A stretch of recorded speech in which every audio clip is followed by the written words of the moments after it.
Welcome to Inside Kingston. The overnight parking ban has been used in recent days, and a reminder, this also applies to all on-street permit holders. Forecasts could include more than 5 centimeters of snow, freezing rain, and of course other conditions. The city will aim to announce weather-based bans by 4 p.m. on relevant days and communicate through multiple channels. Another parking note to share, starting Saturday, December 6th, and continuing for the next 2 Saturdays, plus Christmas and Boxing Day, parking is free on most city-owned downtown lots and on many downtown streets during the holiday shopping season. Some locations are excluded.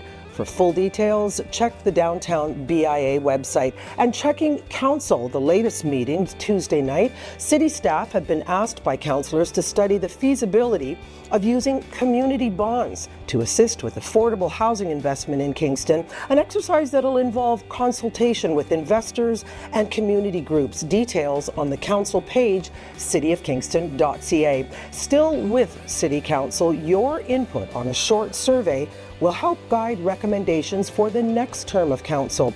A working group is studying workload and how elected officials are resourced. Public feedback ensures the process is balanced and fair. Survey is open on Get Involved Kingston until January 12th. A couple of seasonal reminders to share with you. If you find these useful, please like and share this episode. City crews are starting to build ice ahead of opening Springer Market Square for public skating. However, some consistently cold temperatures are required before all the rinks throughout the city are open. And another note to pass along about the snowplow. The city's Snowplow Tracker is live at cityofkingston.ca, and during more severe winter weather, find out where crews are actively clearing snow and see when city plows are expected in your area.